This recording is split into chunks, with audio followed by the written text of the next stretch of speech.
Here we are. Colin Cowherd's The Herd hierarchy. I did not watch this yet, so I have no idea what numbers he's about to put my team in. So let's see. Here we go. It's the herd hierarchy, our top 10 teams in the NFL. Herd hierarchy. Time is now. Let's go. The top 10 NFL teams according to Colin. Number 10. Listen, what do you want me to do with Detroit? They're reeling. They're still 9-4, and they still have the number 3 offense in the league. What do you want me to do? Bail on them? I like Jared Goff. I think their offensive line's excellent. They can run the football. They've gotten very turnover prone in the last 3 to 4 weeks, and that's an issue. I do not think they're a great team, but they are 8-1 when they allow 28 or fewer. Now, they're not doing that much lately, but I think Chicago, I think they bounce back and play a very, very good football game against Denver. I got them at 10. Number 9. Miami, what do you want me to do? It's an offensive league. They're 8-0 when Tyreek Hill has over 100 yards. And we've got a lack of corners in the NFL, so he's going to have over 100 yards several times before the end of the season. They're the number 1 offense and the number 1 passing offense. I love Tyreek. I love their coach. I like Tua. I thought their defense last night at the end of the game was not very good, but I can't bail on, even though they're the tanning salon of the NFL, great briefly and then disappear, I'm going to stick with Miami at 9. Number 8. I think the Rams are underrated. First team to lead the Ravens in the fourth quarter of the season. To take, they had a lead, right? No. Hold a lead. I think their offense is playing well. I think McVay's having one of his best seasons. I think Stafford now is mostly healthy. Cooper Kupp never is. But Puka Nacua, Kyron Williams, the running back, I think it's a really good offense. The defense is Aaron Donald, who gets double and triple teamed, and a bunch of kids, but their draft picks have hit.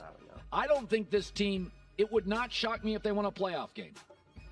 Matt Stafford leads the NFL with 10 touchdowns over the last 3 games. He's getting good protection, and he is playing great football. Most underrated team in the league is the Rams. I have them at 8. Number 7. I mean, Kevin Stefanski deserves credit. Cleveland at 7. They've used 4 different quarterbacks. I can't believe how good Joe Flacco is. I can't believe it. He was on the couch. Flacco. They're 3-1. This is fun to watch Flacco. Against teams that currently lead their division. It's a really good football team. Now, with Joe Flacco, there's a ceiling. There's an offensive ceiling. But, I mean, if you watch that Jaguars game, they pushed those guys around for 3 quarters. Cleveland at 7. Number 6. Listen, Philadelphia's getting beat badly, but at least it's by the Niners and Dallas. They're not losing their schlubs. Number 6. This is a good football team that's got some fatigue. They play the Cowboys, and then the Chiefs, and then the Niners, and then the Bills, and then the Cowboys. And now they get a Monday night game, Seahawks, a bit of a break. I still think their defense has gotten exposed, but I also think huge snap counts in some of these games. Their defense is on the field too much because the offense is struggling. I think they right the ship, They're just exhausted starting with Seattle next week. Number 5. Buffalo. Listen, again, what am I supposed to do? They have arguably the best athlete in the world playing quarterback, and they are 7-0 after a bye with Sean McDermott, who I've been highly critical of. I don't like the fact that Gabe Davis didn't have any catches. I don't like the fact they don't have a consistent run game. But, I mean, Josh Allen leads the NFL in total yards. It's just they're productive. He is a playmaker. And you get to this point in the season, you can't bury teams because they have a bad Sunday. I got Josh Allen. You've always got a chance with Josh Allen. Number 4. Kansas City. Yes, they've lost 3 of 4. What do you want me to do? I think Rashee Rice has now established himself as a number 1 wide receiver. He's a kid, but he's good. The defense is going to get healthier. Listen, they're a toe off sides from beating Buffalo. They're a bad call against Green Bay from potentially tying it up. It is a young team. There are growing pains, but they've got a very easy schedule going forward. Patriots, Raiders, Bengals, Chargers, who now don't have Justin Herbert. Remember, Brady's Super Bowl in Tampa. Remember down the stretch, they got a scheduling break. They got some momentum, created some inertia. I think Kansas City's fine. And I always think the final 4 teams can win the Super Bowl. Number 3. Baltimore, I move them up a spot. They didn't play particularly great against the Rams, but some of that is the Rams. Number 1 rushing offense. There's a lot to like about this team. I think Lamar Jackson has become a much better situational passer and much more patient than anybody wants to give him credit for. Flowers is a wildly entertaining and talented speed guy on the outside. I like the organization. I like Harbaugh. Their defense allows less than 18 points a game. I think Baltimore's a really good team and will end up in the AFC Championship.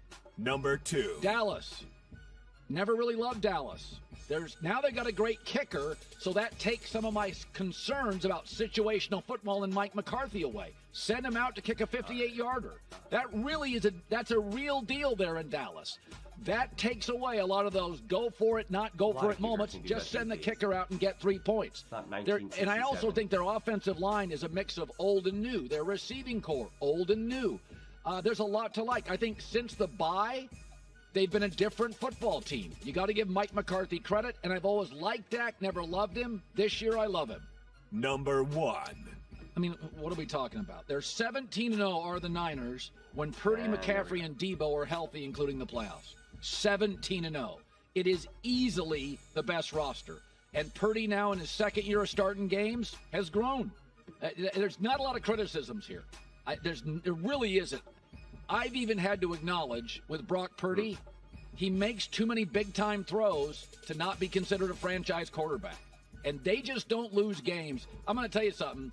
I think it's remarkable that they have attempted the fewest passes in the NFL and are third in passing yards. They are hyper-efficient. Okay, let's take a look at this list. So we got Detroit, we got the Dolphins, the Rams, Cleveland, the Eagles, the Bills, Kansas City, the Ravens, the Cowboys, and San Francisco. Okay, so as much as it hurts me to admit as an Eagles fan, the Cowboys definitely do look good. So they definitely do deserve to be considered a top team. But the truth is that the Cowboys, the only legit team that they've beaten is the Eagles. And the Eagles are really struggling right now because they're beat up. They've had a brutal schedule. They've had to play the Chiefs, the Bills, San Francisco 49ers, the Cowboys, and they're doing this on uneven rest, meaning when the Eagles played the 49ers, the 49ers played on a Thursday. So they had all this extra rest. And then the same exact thing happened when the Eagles played the Cowboys. The Cowboys ended up playing on a Thursday, had all this extra rest, while the Eagles just had a tough late game against the 49ers. And so, this fatigue is cumulative. And before the 49ers game, the Eagles played the Bills in an overtime game. So the Eagles are exhausted. They're beaten up. They're tired. I don't think they're exposed. I don't think they're necessarily should be favored to win the Super Bowl either, necessarily. I think it's kind of a grab, honestly. I think the 49ers can win. I think the Cowboys can win. I think the Chiefs can win. I think the Eagles can win. And then now this is where it gets interesting. Because the Ravens and the Bills are, to me, the biggest question marks. Because if Josh Allen's elite, I will take Josh Allen, honestly, over pretty much any quarterback. Even maybe over Patrick Mahomes. Because Josh Allen is just such a physical beast. I mean, an absolute beast. He's so athletic. He's got an amazing arm. And so he could probably take more of a beating than a Patrick Mahomes. But Patrick Mahomes at least knows when to check it down. Josh Allen doesn't. But at the same time, Patrick Mahomes is Andy Reid. I guarantee you, if Josh Allen had Andy Reid as his head coach, it would be a whole different story. So that's that.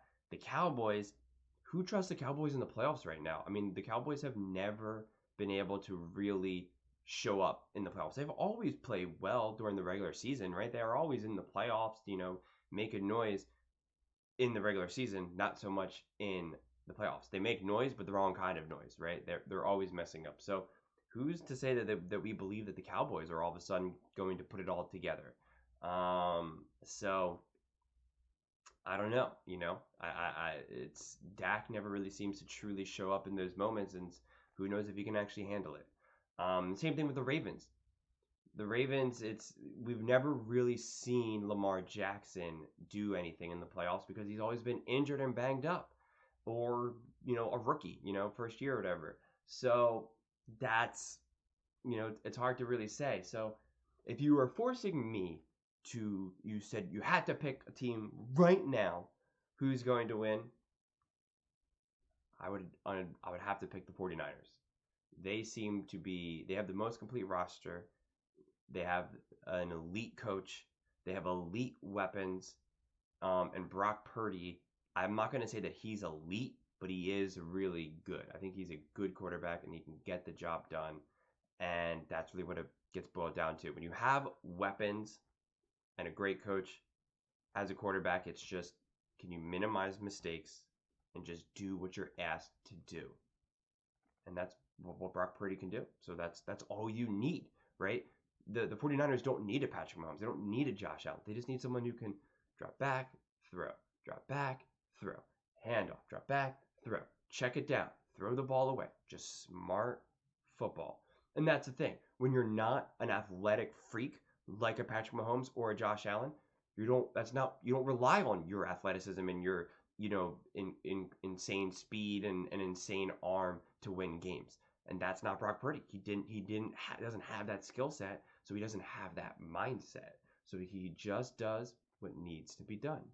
And hey, that's a skill too in a lot of ways, because that's something that Josh Allen can't do, right? Because Josh Allen is like, well, I'm a beast. Look at me, I'm an athletic freak. Look what I can do. I can just barrel through people. I'm practically a lineman.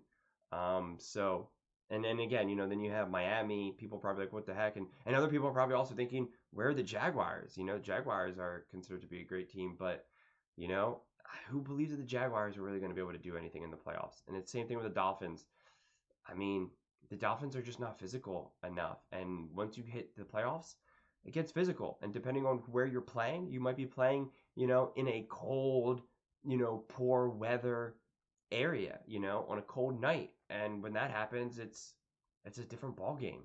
So I would say this is a decent list. I would put the Rams, though. If I had to pick between just these 10 teams, I would move the Rams back to 10. I think the Lions are also in front of the Browns as well. Jared Goff, but I don't know. It would actually be kind of cool to see Flacco go on a run, but I'm not a fan of Cleveland though, so kind of torn. But interesting list. But what do you guys all think? I want to hear your thoughts. Do you think this is a good list? Any teams left out? Any teams that should be taken off? Definitely let me know your thoughts below in the comments, and see you all next.